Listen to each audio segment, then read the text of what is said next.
বিসমিল্লাহির রহমানির রহিম। আজকে আমাদের ভ্রমণটা হচ্ছে খাগড়াছড়ির উদ্দেশ্যে। আমরা খাগড়াছড়ি রওনা হব। তো প্রতিমধ্যে আমার একটা জিনিস নজরে পড়েছে, সেজন্য এই ভিডিওটা করা।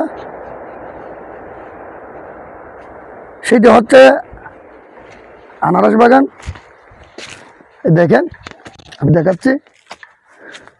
আনারস রোপণ করার আনারসের চারা রোপণ করার সময়টা হচ্ছে এখন, অর্থাৎ অগ্রহায়ণ মাস এবং কার্তিক মাস। এগুলো হচ্ছে চারা। এই চারাগুলো যখন রোপণ করা হয়, তো এটা থেকে আনারস বা এটা থেকে ফল উৎপাদন হয়। তো এটা থেকে আবার চারাও উৎপাদন হবে। এগুলো একটা চারা 2 টাকা 3 টাকা করে বিক্রি হয়।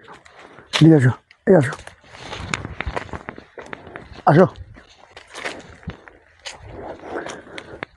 দেখেন, আসলে আনারস শ্বাসে তেমন খরচপাতি হয় না। এসো, তো যে পাহাড়ের ডালুতে এইভাবে একটা সাজ দেওয়ার পর, অর্থাৎ কোদাল দিয়ে একটা সাজ দেওয়ার পর আনারস চারাগুলো রোপণ করবেন। রোপণ করার পর এখন এরকম থাকবে। কিছুদিন পর যখন একটু ঘাস উঠবে, ওগুলো পরিষ্কার করার পর একটু বীজ দিলে হয়, আর ইউরিয়া জৈব সার ওগুলো দিলে আর এরকম তেমন কষ্ট হয় না। মনে করেন এখানে প্রায় 50,000-এর উপরে চারা রোপণ করছে। যদি একটা আনারস 5 টাকা করেও বিক্রি হয় পাইকারি ধরে, 5 টাকা তো আসলে নেই বাজারে আনারস, একটা 10 টাকার উপরে।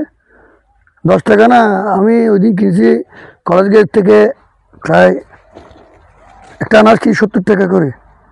তো এমনি যদি 10 টাকা করেও হয়, প্রায় এখানে 5-7 লাখ টাকার আনারস সেখানে আছে। মোটমাট খরচ হবে এখানে সারাসহ 2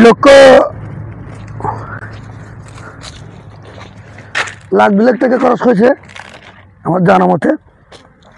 এরপর আর খরচ নেই। তো এক কথা, একটা লাভজনক কৃষি আবাদ করছে আনারস।